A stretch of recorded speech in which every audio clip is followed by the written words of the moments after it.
hid Zephyr in a barn to protect her, but she failed to protect herself.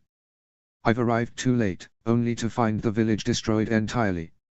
I have no idea how Zephyr has managed to survive, he whispered, tightening slightly his embrace as if he wanted to protect his daughter from the threat from long ago. She was the only one who hadn't been killed that night, he finished with a sigh. You didn't tell her? Astrid couldn't help but ask, imagining the painful events that Hiccup had described to her. The young man shook his head. Why? Imagine yourself in my situation, Hiccup said with another sigh. Imagine that you have to tell your child that, in your case, its father is dead. My dad didn't try to be subtle when he told me about my mother, and I'll forever remember what I felt that day. I don't want her to suffer through it as well, he said, closing his eyes. He removed one of his hands from Zephyr's back and lifted the wooden object to his mouth. After a few seconds, he released another layer of smoke. I know that I will have to tell her one day, and each time she asks me about her mother, I have to lie to her, and I promise myself that I will tell her the truth the next time. But with each day, it's more and more difficult. I'm sorry, Astrid muttered, unsure of what else she could say. Thanks, Hiccup replied dryly. You didn't remarry, she asked him after a few seconds of silence. Hiccup shook his head, closing his eyes. As you've said, Gobber told you that I'm a widower, he answered, resting his chin against the top of Zephyr's head. And, according to our laws, I cannot remarry. Oh, right, Astrid commented, blushing heavily. She felt as if she was digging her own grave each time she said something about Hiccup's wife. She bit her lower lip. What did she mean when she asked you if I had been told to hurt you? Astrid asked, attempting to change the topic, recalling Zephyr's words. Stoic ordered Gobber to assassinate me when he has the chance, Hiccup informed her without giving his reply a second thought. Astrid's eyes widened at that, and she felt all blood running down from her cheeks. He didn't. Yes, he did, Hiccup countered with another sigh. So much for my proposition of alliance, it seems, he commented under his breath. That's why I cannot help you, Astrid. This is my home now, this is my village, and this, he said, looking down at Zephyr on his lap, is my family. And I cannot put it in danger by helping people who want me dead, he whispered, brushing away a strand of hair that fell on Zephyr's forehead. He placed it behind her ear. Besides, you've been with me in Helheim's Gate. You know what resides there, he reminded her. Yes, I know, she confirmed. Then you should also know that there is no possible way to defeat that monster. Just as it seemed impossible to encounter the Night Fury and make it out alive, Astrid countered, looking him straight in the eyes. He met her gaze with his own and a small sigh that escaped his lips. Hiccup, I know that what we've come to ask you is impossible, but you're the one who made the impossible possible in the first place, she said, trying to reason with him. You've trained a Night Fury. A Night Fury, she repeated, accenting her words. No one before you has ever survived encountering this dragon. And certainly, no one before you has ever ridden one. And don't give me that bullshit that you wouldn't be able to convince people on Berk to listen to you. Look around you, you've created an entire village of Vikings who fly on dragons' backs. I can assure you that if you tried hard enough, you could convince Berk as well. And I can assure you that I couldn't, Hiccup countered calmly. Do you know how I've managed to convince those people to my beliefs? Each and every one of them lived and died, fighting the dragons. But when Dagur began his conquest of the archipelago, the dragons were there to save them and help them find a new home and start a new life. Not to mention the fact that they didn't know they've been following Hiccup the useless, he stuttered out. And even if Eret, Camille, or Heather call me Hiccup, most of my people believe that it's just a nickname. No one here has ever thought about me as Stoic's lost son. So none of them knows who you are? Astrid queried in astonishment. I think that most of them have accepted that my name is, in fact, Hiccup and not Riddery, but I doubt any one of them know that I'm Hiccup Haddock, he replied. I think it's better like that, and I intend to keep it that way. And that's exactly why this won't work on Berk, because no matter how much time had passed, people would still see me as the greatest disaster of that village. I understand, Astrid commented after a few minutes of thinking about what she had just heard. But I still disagree. Berk needs you, Hiccup. Does that mean nothing to you? My family and my village come first, Astrid, he replied. We're far enough from the nest not to suffer dragon raids, and I'm not going to send any of my people to certain death against that thing. It's what a good chief does, he protects his own. And there's nothing you can do to change my mind, Hiccup said, looking her straight in the eyes. He cleared his throat a few times. I think you should go back. We wouldn't your betrothed to think I've disgraced you, would we? Astrid stood up slowly, placing the wooden cup back on the table. She walked around it, approaching Hiccup, who was still holding Zephyr on his lap. She hit his shoulder once again, though it wasn't nearly as strong as any of her previous blows. Still, it didn't stop Hiccup from groaning. I've told you not to remind me about that, she said. A small trace of sadness was present in her voice. Hiccup rolled his eyes, muttering something incoherent into the cup of tea. With one final gulp, he finished the drink, placing the dish on the table as well. Before she could realize what she was doing, Astrid bent forward, pressing her lips against Hiccup's cheek. She didn't fail to notice the blush that appeared on his face, nor the subtle tingling sensation that set her stomach on fire, even if it lasted only for a split second. Surprising herself, even more, Astrid then caressed Zephyr's hair gently, running her fingers through the auburn strands.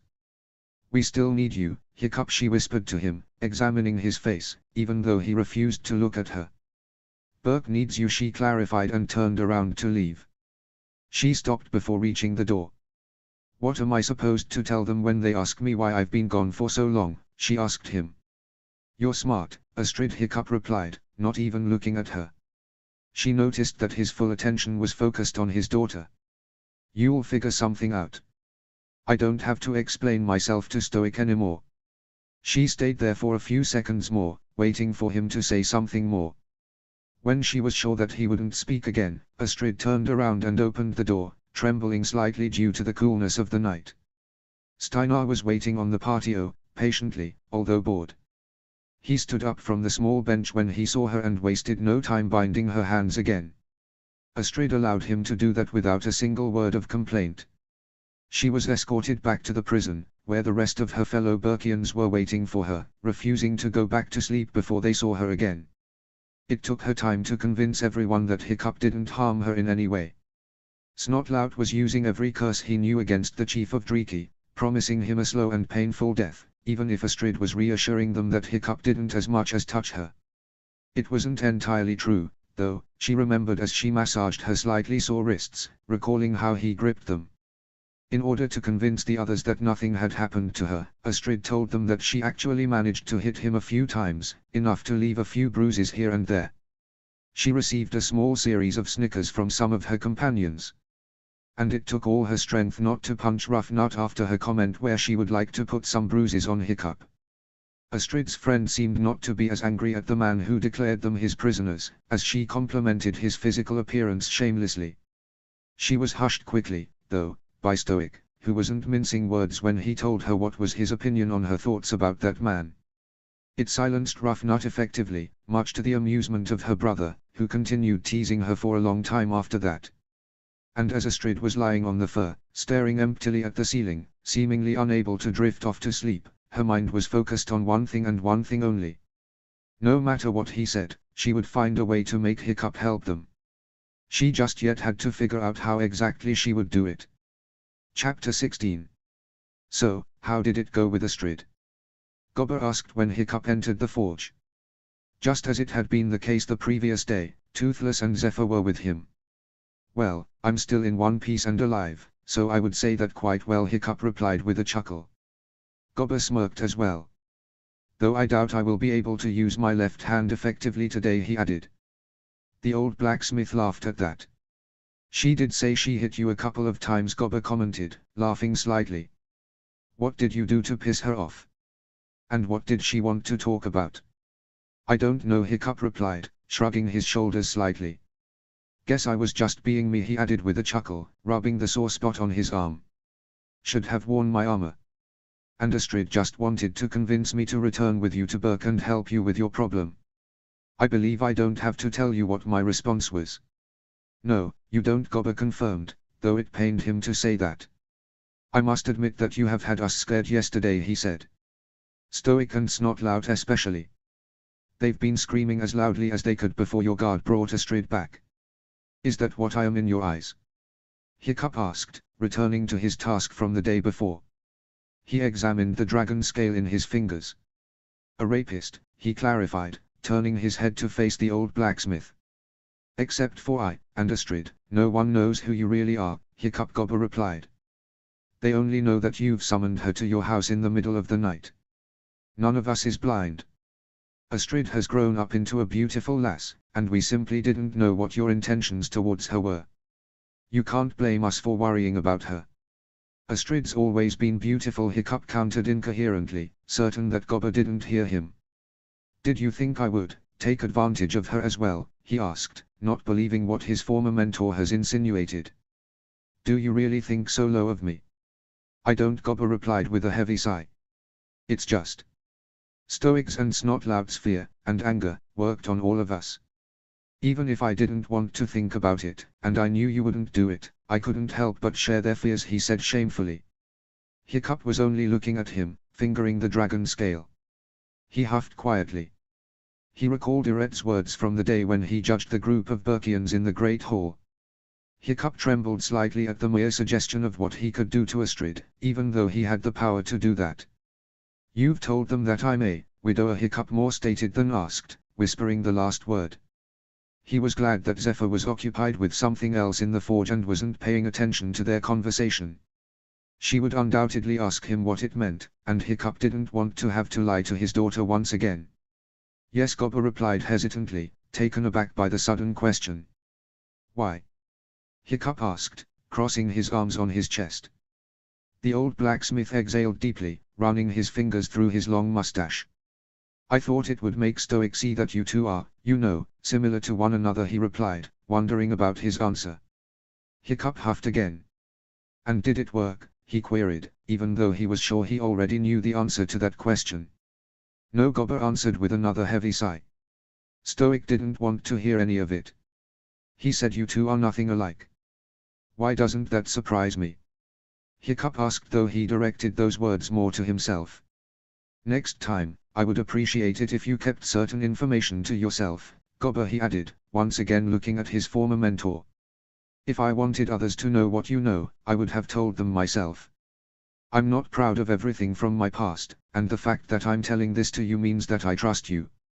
So let's keep in the forge what has been said in here.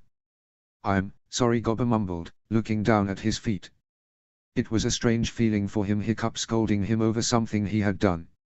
He would have chuckled at how the tables have turned if it wasn't for the seriousness in the younger man's voice. The old blacksmith wondered for a few seconds if that's what he felt when he was being reprimanded back on Burke. Hiccup sighed heavily, shrugging his shoulders. It's fine, he replied, once again fingering the dragon scale. Just remember about it next time. I will, Gobber promised. Satisfied with his answer, Hiccup turned his head towards the Night Fury. He called Toothless to him, receiving an immediate reply from his best friend. The dragon approached its rider, looking questioningly at him. Hiccup gestured at the dragon scale that he placed in the tongs and asked it to fire at it. You think this will work? Gobber asked him, observing as the Night Fury was releasing a steady stream of flames at the scale. Hiccup placed his right arm over his face, attempting to protect himself from the heat. I don't know, Hiccup replied. Gobber had to make an effort to actually hear his words, due to the fact that his mouth was covered with his arm. But I'll never know if I don't try it. The terrible terror's fire has scorched the scale slightly, so I think that the Night Fury would be able to melt it, he explained, observing the small object that was being slowly consumed by Toothless' flames. Hiccup squinted, practically closing his eyes due to the heat. He mentally slapped himself for not bringing his helmet with himself. It would have provided excellent protection from the fire. After a few minutes, Toothless finally stopped, closing his muzzle. Hiccup dropped his arm, observing the dragon scale carefully. Just as it had been the case the previous day, the small object was scorched, covered entirely with soot. Hesitantly, he lifted his right hand, directing his fingers towards the scale. Hiccup wiped away the thin black layer, and he was forced to remove his digit instantly. The small object was hot. The young man brought his finger into his mouth, sucking at it in order to alleviate his pain. He spat after feeling an odd substance on his tongue. Hiccup lifted his right hand once again, still shaking it gently. He was surprised to see a small trail of something green on his finger. After blowing at it for a few more seconds, Hiccup touched it with his thumb, raising his eyebrows in astonishment when the strange substance glued his fingers together. He examined it carefully, observing the reaction of the green substance as it refused to let his digits come apart. Hiccup smiled hesitantly, directing his attention back towards the dragon scale. There was a trace on the soot where he wiped it away, revealing the bright color of the dragon scale. Hiccup's eyebrows almost reached his hairline when he noticed that the structure of the scale was compromised by the trace of his finger. He brought the tongs even higher, keeping them barely a few centimeters away from his eyes. His smile widened after comparing the trace on the scale to the green substance on his digits. Although the small object still wasn't melted down, Hiccup was one step closer to completing his task. "It worked," he muttered, still amazed at his accomplishment. Hiccup seemed to forget about everyone else in the forge. "What did you say?" Gobber asked, coming closer towards him.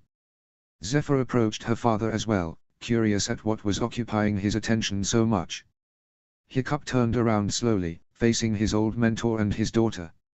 "It worked," he repeated, almost yelling out of joy. He pushed the tongs towards Gobber, showing him the dragon scale. "Look!" Hiccup exclaimed. He was smiling from ear to ear. "It worked," he shouted at the old blacksmith, barely restraining himself from jumping up and down out of excitement. "The scale's structure is compromised, look. Do you see the trace here? I wiped the soot away, and a small portion of the scale remained on my finger," he explained joyfully, showing Gobber his right hand. The old blacksmith compared the trace on the scale to the green substance on Hiccup's digits. "It worked," he shouted again, running his fingers through his beard. "I mean, it's not completely melted, but I'm close to doing that." "Toothless," he yelled, turning around to face his dragon once again. "Do you think you can give me another shot?" Hiccup asked pleadingly, approaching the Night Fury. He pushed the tongs forward, almost pressing the scale into Toothless' snout. The black dragon growled a few times, turning its head away from Hiccup. "Oh, come on, bud," Hiccup asked, rolling his eyes. Toothless grumbled a few more times. "I think he's tired," Daddy Zephyr suggested, observing the Night Fury that was trying to hide from its rider. Hiccup rolled his eyes again, letting out a deep sigh. "Lazy reptile," he commented, only to be immediately rewarded with a smack at the back of his head. Hiccup yelped out of surprise, massaging the spot where Toothless' tail made contact with his body. "What? That's true," Hiccup protested, looking at his best friend. "You've got lazy and fat ever since we've settled down here," he said. It didn't take long for the forge to be filled with another whacking sound, followed by Hiccup falling on the floor. The young man groaned heavily, once again massaging the back of his head. This time, he hit it against the wooden planks. "Fine, I'll find another dragon that will be willing to help me," he said after standing up. His eyes were casting daggers at the Night Fury. "Thank you for nothing, you useless reptile," he muttered, though at that moment, he failed to remember that Toothless was capable of hearing almost everything.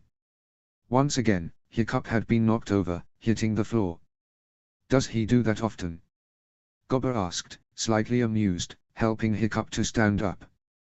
The younger man gladly accepted his offer, gripping his hand tightly and allowing his former mentor to pull him upward. "Too often," Hiccup commented, correcting his tunic.